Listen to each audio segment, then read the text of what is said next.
Well, hello everyone, and yes, once again I've got another review for you from video games and consoles from the loft. It's been about 4 months since I've done my last review, and I've got something for you from the Japanese Dreamcast.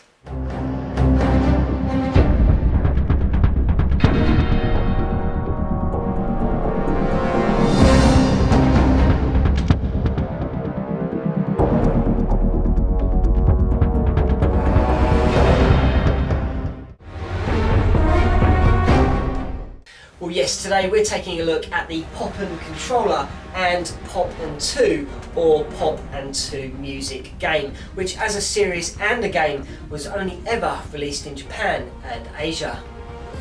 And Pop and Music was first released back in 1998, and it was first released on the Japanese PlayStation and the Japanese Dreamcast. The Pop and Music series was created by Konami's music video game developers, Bimini, who have been producing all sorts of interactive arcade machines to video games for the home console market since 1997. And these video games, which have been very successful and popular, include dance map based titles to Guitar Hero style games, drum kit accessories, and even DJ turntable mixing accessories as well. The difference being with the Pop and Music series is that you don't use an instrument shaped like accessory like most of the other games produced by Bimini, but as a player you are given a controller which contains 9 coloured buttons, which when pressed during the music track challenges will help to create many different sounds, beats and vocal voices. And if you hit them at the correct time, not only will you be given better points and better ratings, but you would have also have helped to bring the track closer together. And without those beats and sounds being hit in the first place, the track would be nothing. Yes, this game definitely requires a lot of concentration and a lot of practice, but before we have a look at some gameplay, let's take a closer look. The Pop and Controller box is really bright and vibrant, as a clear representation of how bright and vibrant the game is in itself and energetic. On the back you get an in-game shot and the controller laid out below to give you some sort of idea of how the game works, and the rest of how to play and the other instructions are all in Japanese text. Inside the box you get this hot pink purpley tray which contains the controller itself, and the box doesn't really come with any instructions, but this is pretty much self-explanatory. There are 9 buttons on the controller itself, and they are labelled A to I, and they come in these nice fresh bright colours. The controller itself is actually very robust and quite sturdy, so once you've sat it on a flat surface it won't be moving about all over the place, and you'll be able to play the game nice and happily. And it comes in this clear plastic colour so you can see the internal workings of the controller itself. The game itself is pretty much self-explanatory also, as it just simply becomes with the instructions and the game, and on the back it gives you a bit of a insight into the game also, and states that this game is also 1 to 4 players. Well, I think it's about time we played some gameplay.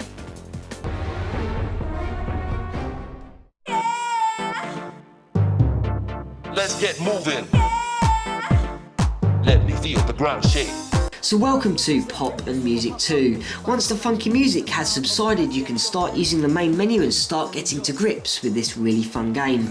The main menu comprises of lots of options, from arcade mode to original mode, training, loading, saving and options. In options you can select how many buttons from the 9 possible on offer, with a selection of 5, 7 or 9. The best way I find is to start off with 5 and then head on over to the training mode, as in training mode you'll be able to practice multiple music tracks, and you can do so with either that 5, 7 or 9 button layout, and you can also slow the tracks down to a crawling pace for more precision.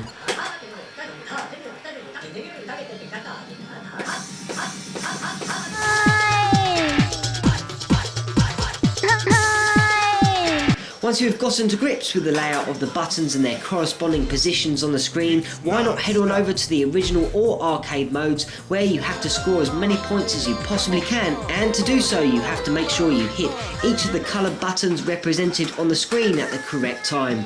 The more you hit correctly, the better chance you'll have of successfully scoring enough points to move on to the next stage. The modes will generally start off easy and will become more intense as you make your way up to the top, whether it be with that 5, 7 or 9 button setup. There are lots of other options within the game to explore and several complex and intense mode and also modes for parties of 4. Well, I've got to say that Pop and Music 2 on the Dreamcast holds up extremely well even today, and even the music sounds pretty good also. However, not all the music tracks are particular favourites of mine, and I find that the cheesy and cutesy graphics aren't exactly my cup of tea either. However, I wouldn't let that put you off, as the gameplay is pretty addictive and it does require, yes, a lot of concentration and a lot of practice. And from starting out on those 5 buttons on the controller and working your way up to the 9 buttons is definitely a lot of fun. And once you've mastered those additional buttons, you definitely feel like you've got more control over the music tracks, and it's almost easy in a way to pick up the rhythm and play through the game. Pop and Music 2 is a really fun game and all, and perfect for an evening with friends, and great for a laugh, and maybe a game not to dismiss. Well, you should be able to pick up a Pop and controller readily available on eBay even today, and you shouldn't be expected to pay more than £30 or $30. And the same goes for the Pop and Music games, and there are a total of 4 games released on the Japanese Dreamcast, and I think between the PlayStation as well, and you shouldn't have to pay anything more than £10 or $10 for these either. But please be noted that these were only ever released for the Japanese market. Well, I really hoped you've enjoyed this new instalment of video games and consoles from the Loft, and hopefully the new instalment won't be too far away. But until then, have a great week, take care, and I'll see you soon.